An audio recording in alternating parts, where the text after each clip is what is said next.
Tinubu Wike 2027 troubles that caused Fubara's suspension.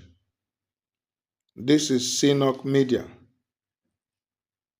If you are viewing our channel for the first time, please subscribe, like, comment, and share. Also put on your notification button to get our updates. What could be responsible for the suspension of Fubara? Well, according to Sunday Vanguard report, it has to do with the 2027 elections. Listen to the news. As reported by Emmanuel Azike, just 2 years after producing a miraculous sprint at the finish line to win Rivers State in the 2023 presidential election, the camp of President Bola Tinubu has commenced the race for 2027. Opposition elements are alleging the imposition of a state of emergency with the suspension of Governor Simi Fubara is central to the plot to push Tinubu ahead in the 2027 contest, according to his critics. That claim is, however, countered by insiders in Tinubu's camp who allege a plot by Fubara to fund the opposition to Tinubu towards the 2027 presidential election. Whatever, both supporters and critics of the state of emergency insinuate money and politics as critical elements for the imposition of the state of emergency. The huge pile of cash available to Rivers State, both from the Federation account and from internally generated sources, it is believed is the pursuit of the political actors now scrambling for Rivers State. Sunday Vanguard reports that governors of Rivers State have, since the advent of the Fourth Republic, been fingered in funding presidential election campaigns, either for themselves or for their associates. Former Governor Peter Odili, just before the 2007 presidential primary of the People's Democratic Party, PDP, had so much muzzled himself into the leading aspirant with support across the country. Indeed, by the eve of the PDP presidential primary, the Odili campaign had reportedly taken over all the major hotels in Abuja, ready to move in delegates until top officials of the Olusegun Obasanjo administration descended on him. Right Honorable Rotimi Amaechi, at the end of his 2 terms as governor, did not go for the ultimate prize, but allegedly backed General Muhammadu Buhari retired, who eventually won the ticket and the main election. Mr. Nyesom Wike, who succeeded Amaechi, went for the prize himself and lost the PDP ticket, mainly because of the gang-up between then-Governor Aminu Tambuwa of Sokoto State and former Vice President Atiku Abubakar. He subsequently went on to back Asiwaju Bola Tinubu, who won the election. So ahead of the 2027 elections, eyes are turned towards Rivers with the prospects of having the political actors in control of the state play a role in funding the 2027 election. Though Fubara, who is in the PDP, had at various times declared his support for a second term for Tinubu, his unceremonious fallout with his political godfather Wike had put him under suspicion. The suspicion was further fueled by what some alleged to be intelligence linking Fubara to the opposition to Tinubu in 2027. However, a source close to Atiku, one of the leading opposition leaders, flatly claimed ignorance of such a claim. Tinubu had, in justifying the decision on emergency rule, accused Fubara of sympathizing with militants and others who had become passionate in their support for the governor. The action was inevitably triggered by two bomb blasts that occurred on Monday and on Tuesday.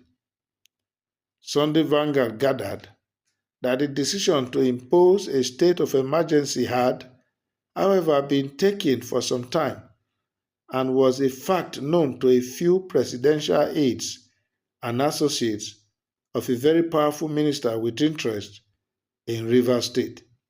Sometime is going to happen. Something is going to happen very soon before the end of the next week. One of them was heard saying the week before. However, pushing through the idea of the state of emergency was one that even administration officials knew was not going to be an easy task. It was especially so given the fact that Tinubu had in the past actually opposed state of emergency when the Goodluck Jonathan administration declared same in three northeast states of Adamawa, Borno, and Yobe.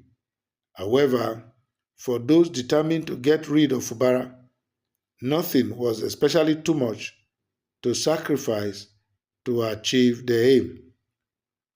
Sunday Vanguard reports that Abuja has been saturated with allegations of lawmakers being compromised with loads of money in foreign currency for the purpose of winning support. Lawmakers have been quoted as claiming that they got the kind of money that they could not reject. According to some critics, the ongoing Muslim fast became an opportunity for the President of the Senate, Senator Godswill Akpabio, to mobilize senators. The Tuesday the proclamation was made, Akpabio had gathered senators to break the Islamic fast with him. Sources claim that as they left, they allegedly received $5,000 each. The following day, Wednesday, on the eve of the consideration of the fast, the senators who also came to break fast were allegedly packaged with $10,000 each. However, Akpabio's spokesman, Honorable Eseme Eyibo, strongly denied the claims, telling Sunday Vanguard that the rumor was another bid by critics of the Senate president to tarnish his image. On the issue of the dollars, he is giving the money for what? I am aware of the breaking of the fast, but I can tell you I am not aware, and it's not true of the dollars. Whether $5,000 or $10,000, people are just conjuring it to be able to give flavor to their malice and hate campaign, Igbo said. People are just conjuring the story. He has, of the 5,000, 10,000, to add flavor to their malice and hate campaign. He has been doing it. He did it last year, so why is this one associated with money? Whatever the fallouts of the controversy surrounding the passage of the proclamation has put two Labour Party senators who partook in the breaking of fast under the spotlight.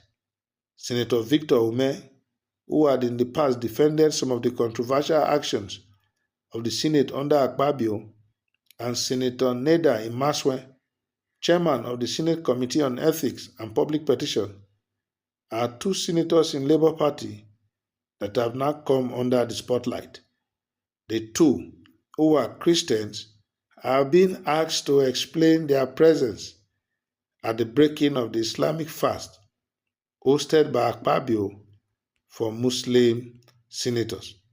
The two have been challenged to name any other Labour senator that was present. Engineer Chukwuebuka Ekpechi, speaking on behalf of concerned Anambra Central stakeholders, while putting their senator to task over his presence at the Muslim breaking of fast at the Senate President's Guest House in Maitema, Abuja, said let Senator Victor Ume, who has admitted that he went to Iftar prayer, breaking of fasting for Muslims, to pray for peace in Rivers, mention the names of other Labour Party senators present at Senate President's Guest House on Tuesday night, where he said his prayer. He should be free to mention their names, as he claimed that other Labour Party senators were present on Tuesday. Sunday Vanguard reports that a number of other Labour Party senators are miffed by the alleged attempt by Ume to associate other Labour Party senators as having been present at the breaking of fast at Akpabio's guest house, where alleged mobilization for passing the state of emergency proclamation was said to have been done. That is the Sunday Vanguard report. You know, I was almost moved to laughter towards the end when Senator Ume was put to task to explain how come Christians were, at the breaking of fast for Muslims in the guest house of a Christian. Though it could be said it is for religious harmony. Muslim they breaking fast for Christian house. Not be Christian go Muslim house, go follow them break fast. Just like Peter Obi, I understand, went to a mosque also, but a Muslim place to join them in the breaking of fast. But in this case, it is Senator Akpabio, Senate President, who supposedly is a Christian. Muslims, they come in house, come break fast. Well, this is Nigeria. If it is for religious harmony, then it's a good one. But the story, when it come out from that place, the story not too clear. I think at the end of the day, politics is politics. Why, according to a statesman, he said, why patriots, statesmen are thinking of the next generation, politicians are thinking of the next election. Is that the situation we are in now?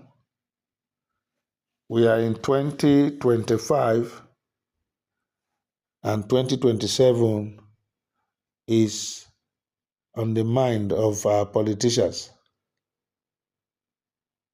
Get us a bill.